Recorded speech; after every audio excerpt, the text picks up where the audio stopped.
were just like way shorter, and then some people were just like either right at or just a little bit below, and then there's like a few people like way less. There's like way more above.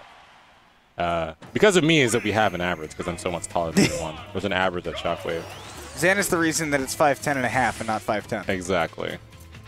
Anyways, back in the top 8 loser side, since that is all we have left until Grands. We've got GGEA Karna versus C-Zer. C-Zer seeded 10th for this tournament.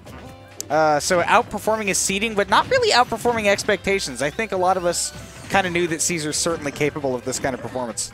Yeah, he's definitely gotten so much better. One of his big downfalls was how much he abuses spin dash and how little he gets punished for it around those like top lower level players. When you get to the really high level, the really top level players, they start punishing him, and he has to change his play style, and that's where he starts to fall.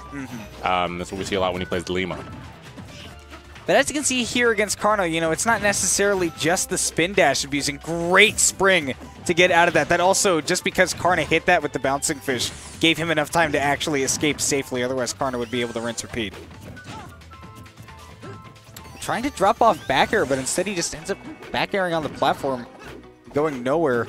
Perfectly timed air dodges by Karna, who now sets up corner pressure again, and the bouncing fish does take out C-Zer. Oh, it actually connects the bouncing fish to those high percents. Wow, good stuff there from Karna. C-Zer now on a deficit, and this is one of those harder spots for Sonic. They have the moves to get around, they have the moves to get those stocks, but with a player like Karna, it's going to be really difficult, especially with the added combo ability he has with that rage from Sheik. Karna does not give up stocks easily. One of the things that he's added in the last couple of months that's really helped him out is mostly survivability due to his movement getting just a lot cleaner. It used to be a little bit more clunky, a little bit more robotic, but now he's got very fluid movement, and you can tell that he's a lot more comfortable with this game. You can tell that he's a lot more comfortable with this character. He's already got C-Zer on the ropes again. Oop, back throw. Not as strong as it used to be, but still going to be taking that stock. Still quite strong. 70% rage will certainly give you enough oomph to get it done. Definitely. Now C-Zer can start cracking at this wall. Oh, and he's cracking. Wow! He's got a sledgehammer right now, getting so much damage, breaking the wall into Karna now on his back foot, but finally getting some footing here. Sometimes you're like, all right, Sonic gets like 2 hits at a time, 2 hits at a time. 5? It's like, what? I did not know this was possible. Outside of spin dash? Yeah. I shudder at the thought. Oh, wow. Auto-canceling the up air into... He was super low there. I was scared for him. Yeah. But he knew. C-Zer knew.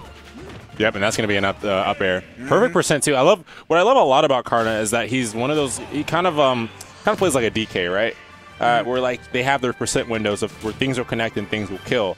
And tonight, I have not seen once Karna miss a kill opportunity at these percents. Because he has the right percent. There was one time where he like comboed a neutral air into up smash, and the Bayonetta just barely died. He was like 1% away from not dying off the stage, and he's like perfect percent there for Karna. He's like, he's so aware of the percentage windows of what he needs to find, what option he needs to go for, and how he's going to get that stock. That it's crazy. And that's such an integral part of the performance for a Sheik player, because Sheik's all about nickel and diming your opponent. All of her moves will only do, you know, 4 to 9% at a time. Whereas with DK, you know, you've got to have those very precise percents, but he does 10 to 15% at a time. Exactly. So with Sheik, it's a lot easier to at least say, okay, now I can stop and look for these 1 or 2 moves. C-Zer looking for a change of pace here on Town and City. Karna's already got the big start. And once again, pushing him into the corner and getting back on stage can sometimes be the stumbling block for Sonic. And he got above over. Okay. I got scared for him. I got super scared for him. He almost got stretchered. You know that with Karna, too, he was looking to stretcher C-Zer. That was not just a matter of coincidence. For sure. And then Karna's spacing has been so good. And look wow. He has so much control and like dominance in this game right now that he doesn't really have to interact. He is making C-Zer interact, and C-Zer's now going for these options where he's getting punished so often. All right, gets a little bit close there. Great shield from C-Zer, but he's not able to capitalize. He's only getting those 2 hits like we were talking about before, not the 5 that we saw in that one instance. And the big combos will certainly help with Sonic, but it's, you know, you got to have the lead to be able to play with that. And with a guy like Karna who gets such an explosive start and then such a quick finish on stock 1, you know, now it's C-Zer that's got to approach, and Karna can just stand there, patient defense, and wait to get this big damage started. Look, that's almost a mirror of the first stock. Exactly. And he's able to get, and it's even better because he's finding these moments where he's catching that spring jump. He's catching the options. And like you said, it's so hard for Son to get back to the stage, back to the ground. And Karna, he's playing his game. C-Zer hasn't had the opportunity to play his at all this game. And you gotta remember, this isn't the higher bracket, so this is just best of 3. This is C-Zer's last stock, potentially. However, he's got Karna up on the top platform, but he goes out the side of the up air. Going off the top of that may have given C-Zer an opportunity to follow up with the spring, but self or not, we will not know. Yep. And now we have C-Zer still just trying to take off this first stock, trying to find an option and get in, but Karna not letting him. Karna mixing up the tempo, so he's able to mix up how C-Zer's going to be playing defensively. C-Zer once again putting himself high up into the air, but goes high enough that he can auto-cancel that down air. Tries to read that air dodge, but Karna looks like he's out of percent for that to be connecting. So C-Zer's probably got to find just one of those big punches, or if he can chase Karna, and does end up chasing him to using an option on the ground, gets the back air. But Karna still not exactly on his back foot. C-Zer's going to have to make something explosive happen to kind of knock Karna off of that mountain sure footing.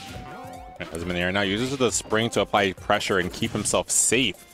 We still have these high percents, still looking to get the stock. Oh, and look at the spacing from Karna, such patience, I mean, he's got C-Zer scared and on his back foot. C-Zer's the one on the back foot now, not going to be confirming that into an up air. The patience here, but still not connecting.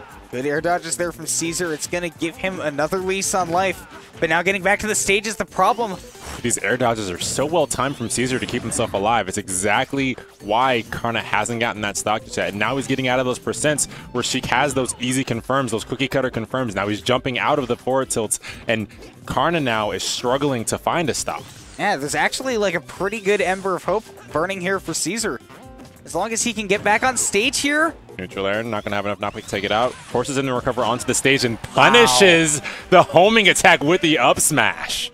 That was so, like, a snap reaction time to go. He's using the homing attack spot dodge up smash. Yep. And and that was, it's almost like that was all planned, right? He forced him to recover on the stage. The homing attack, you know, kind of just like a sprinkles on top, right? It's like,